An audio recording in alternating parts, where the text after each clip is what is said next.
Alright, so for a test here, I've got my power supply connected, red connected down here. This is going to be the wire that you connect to your 48 volt battery positive. And then I got the black connected to here, where your 48 volt battery negative will be connected. And then your inverter connects to this side. Alright, so I'm going to power this thing up to simulate your voltage.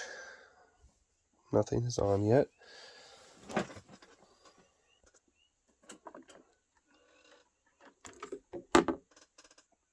So in order to connect the batteries, you have to make sure that one's on and that one's on.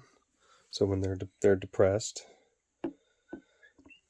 and then hold this one down until you hear the relay click.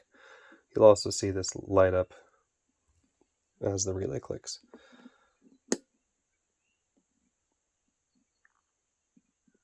Hold in. Okay.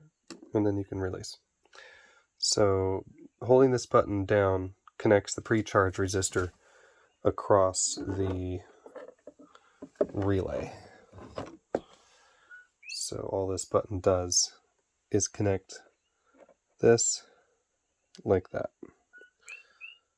So yeah, here and here. And then once the system pre-charges, this gets power, this gets 48 volts, this makes 12 volts, 12 volts powers up everything. When the BMS is done booting, it turns on the relay. That's when you hear the click, that's when you can release the button. So let's say you were top balancing and the cell went over voltage, the computer disconnected the relay, but you were still getting solar power. Solar negative was being fed to here. So this still has a ground, 48 volt ground that way, and it would actually stay on. So the lit light would turn off, but the BMS power light would stay on, indicating the BMS still had power and was still working on balancing those batteries. So to turn off your batteries, you can turn off either one. So let's do this one. All right.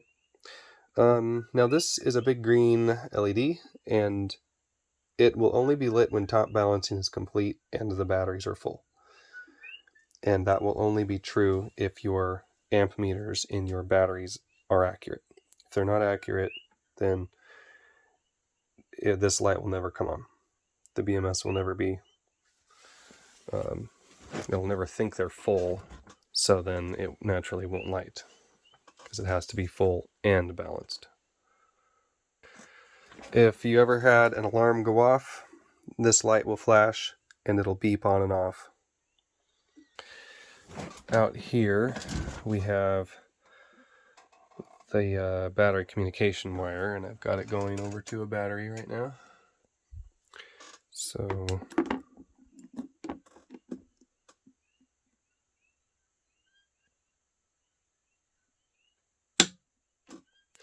all right, so if your battery wire got cut or disconnected for whatever reason, or one of your battery's computers failed, then there'd be no communication. And after about 30 seconds, the relay will shut down. There. So this light is literally connected to the power and ground that come into this relay right here. So this is the power and ground that go to the relay. They go through the economizer board and then up into the relay coil. Down here you've got your CAN bus.